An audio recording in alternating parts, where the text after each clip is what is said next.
દોસ્તો, એકવાર યમલોકમાં યમરાજ પોતાના સભાગારમાં સિંહાસન પર બિરાજમાન હતા અને તેમની નજીક ચિત્રગુપ્ત બેસીને વિનમ્રતાપૂર્વક વાત કરી રહ્યા હતા. વાર્તાલાપ દરમિયાન ચિત્રગુપ્તે યમરાજ સમક્ષ જિજ્ઞાસા વ્યક્ત કરી, હે પ્રભુ, કૃપા કરીને મારી કેટલીક શંકાઓનું સમાધાન કરો. મનુષ્યએ ભોજન કઈ રીતે કરવું જોઈએ? ભોજન કરવા માટે યોગ્ય દિશા અને સ્થાન કયું છે?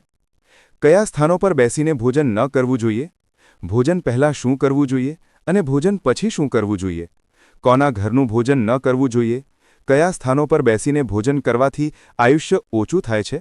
કૃપા કરીને મારા આ બધા પ્રશ્નોમાં ઉત્તર આપો. યમરાજ હસ્યા અને ચિત્રગુપ્તને ઉત્તર આપતા બોલ્યા, હે ચિત્રગુપ્ત, તમે ખૂબ જ યોગ્ય પ્રશ્નો પૂછ્યા છે.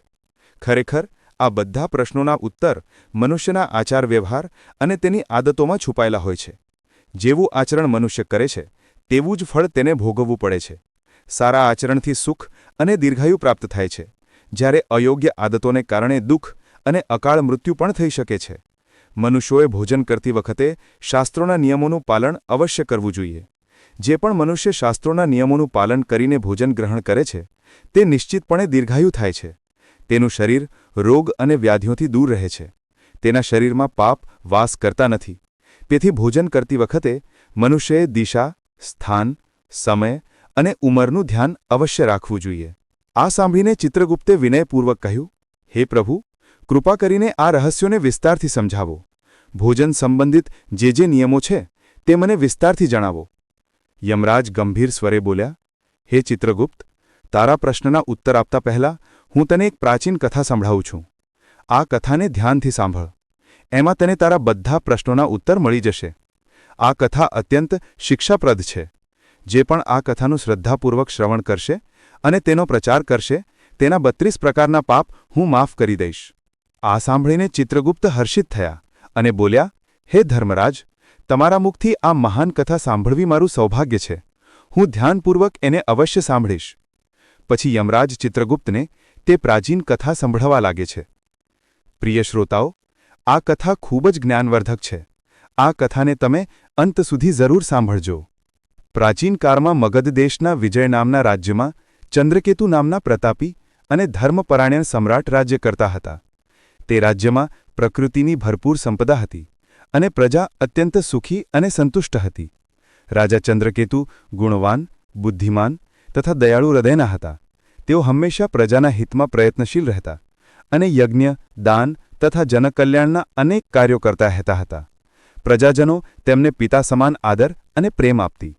રાજાના પત્ની રાણી શીલવતી પણ એટલા જ ધર્મપરાયણ, સુંદર અને સદાચારી હતા.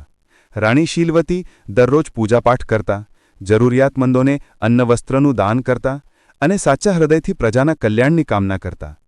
આ દિવ્ય દંપતીના રાજ્યમાં બધા સુખી હતા. પરંતુ એક દુઃખ હતું જે રાજા રાણીના હૃદયને કોરી ખાતું હતું. તે દુઃખ હતું સંતાન ન હોવાનું. રાજા ચંદ્રકેતુ અને રાણી શીલવતીને કોઈ સંતાન ન હતું. વર્ષો વીતી ગયા. તેમણે અનેક વ્રત, પૂજા અને યજ્ઞ કર્યા. દેવી દેવતાઓને પ્રાર્થના કરી, ઋષિમુનિઓની સેવા કરી, પરંતુ તેમને પુત્ર કે પુત્રી પ્રાપ્ત ન થયા. રાજા ચંદ્રકેતુ દિવસે દિવસે વધુ ઉદાસ રહેવા લાગ્યા. એક દિવસ રાજાએ નિશ્ચય કર્યો કે તેઓ કોઈ મહાપુરુષના શરણે જઈને પોતાની સમસ્યાનો ઉકેલ પૂછશે.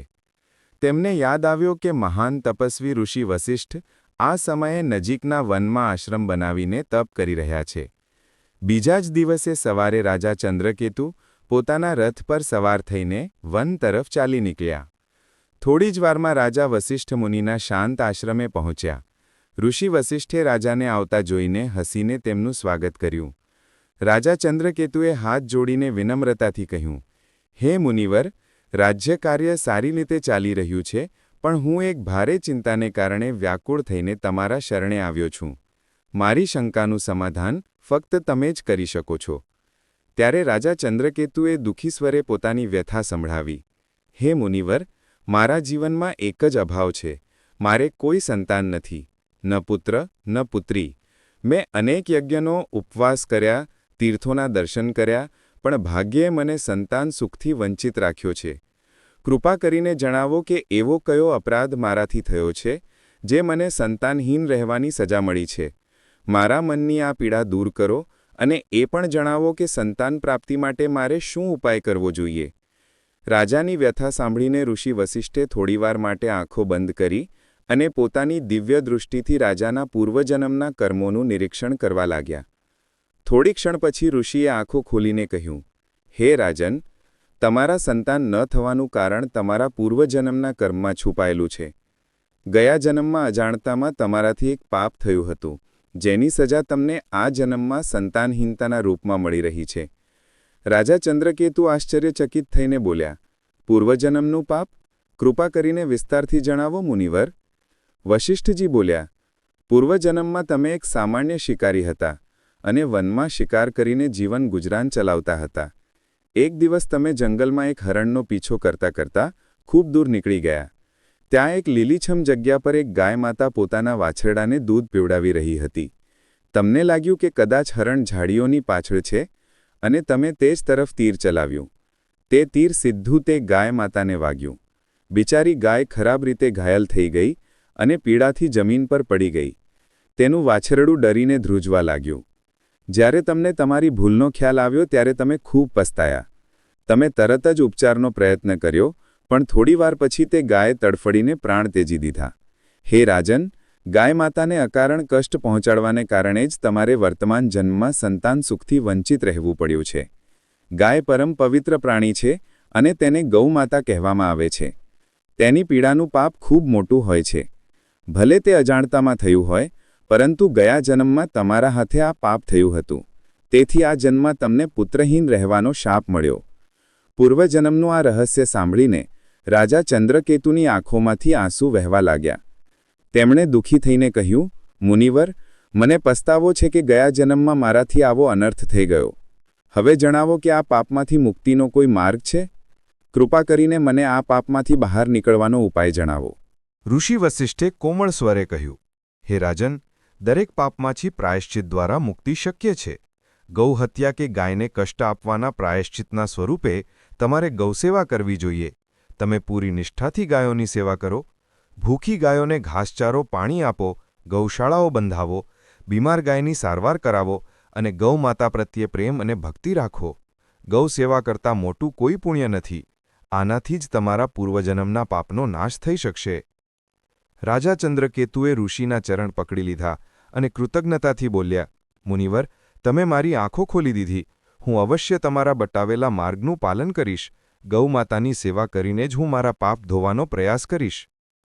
રાજા ચંદ્રકેતુ આશ્રમથી પાછા ફરીને પૂરી નિષ્ઠા સાથે ગૌસેવામાં લાગી ગયા.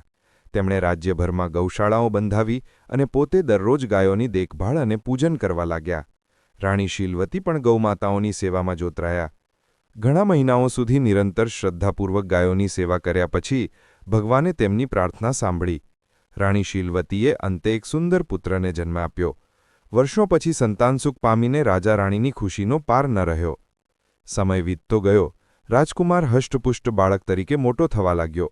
વર્ષો પછી સંતાન મળવાને કારણે રાજા રાણી તેની દરેક ઈચ્છા પૂરી કરતા હતા. વધુ પડતા લાડપ્યારને કારણે રાજકુમાર અનુશાસનહીન થવા લાગ્યો હતો. તે સવારે મોડે સુધી સૂતો રહેતો અને નાયા ધોયા વિના રસોઈમાંથી નાસ્તો માંગી લેતો. ક્યારે ભોજન કક્ષમાં જવાની તકલીફ ન લેતો, પણ પથારી પર જ ભોજન કરવાની જીદ કરતો. મહેલના દાસદાસીઓ સોનાની થાળીમાં જાત જાતની વાનગીઓ સજાવીને રાજકુમારના શયનકક્ષ સુધી લઈ આવતા. રાજા કે રાણી તેને ખીજાવતા નહોતા અને સેવકો પણ તેની દરેક ઈચ્છા પૂરી કરતા હતા. આવી રીતે રાજકુમાર યુવા કિશોરાવસ્થા સુધી આવ્યો. જોતતા જોતતામાં તે 16 વર્ષનો થઈ ગયો. પરંતુ વિધિને કંઈક બીજું જ મંજૂર હતું. 16 વર્ષની ઉંમરે રાજકુમાર અચાનક એક ગંભીર રોગથી પીડિત થઈ ગયો.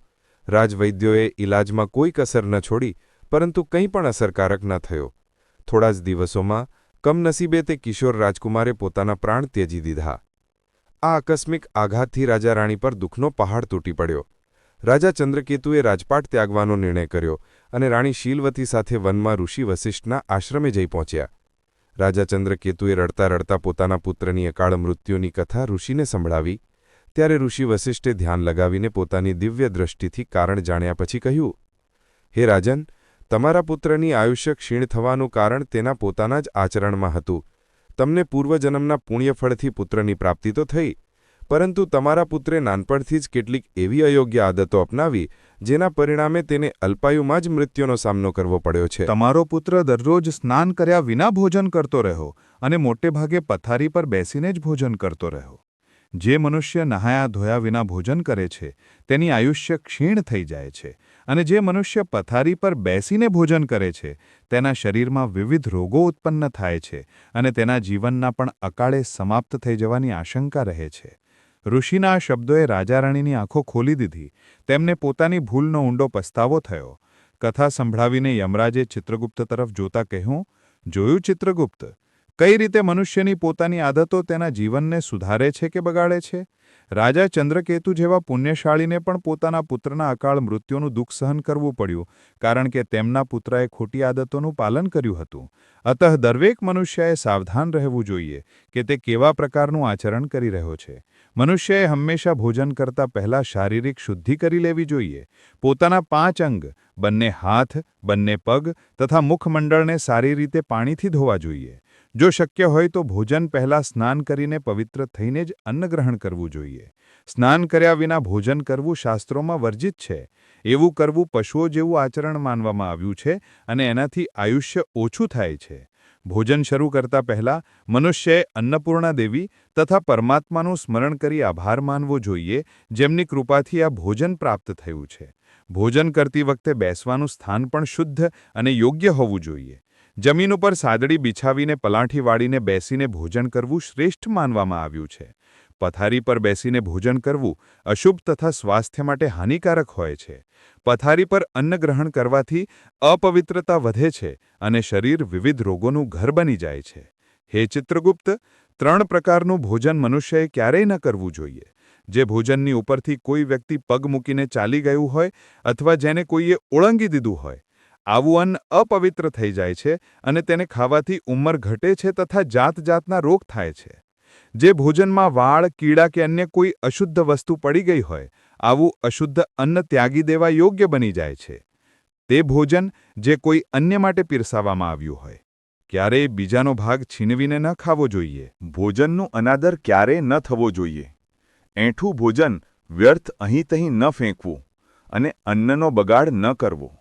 અન્ન દેવતાની કૃપાથી જ જીવન ચાલે છે, તેથી અન્નને આદરપૂર્વક ગ્રહણ કરો. જે મનુષ્ય આ નિયમોનું પાલન કરશે તે સ્વસ્થ, નિરોગી અને દીર્ઘાયુ થશે. તેના જીવનમાં સુખ સમૃદ્ધિ જળવાઈ રહેશે અને તેને અકાળ મૃત્યુનો ભય નહીં રહે.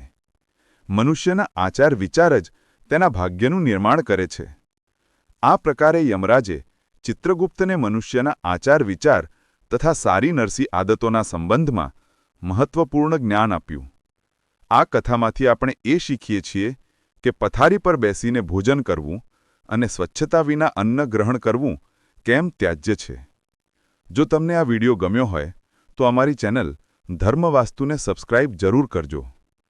શું તમે અન્ય કોઈ રહસ્ય અથવા કથા વિશે જાણવા માંગો છો?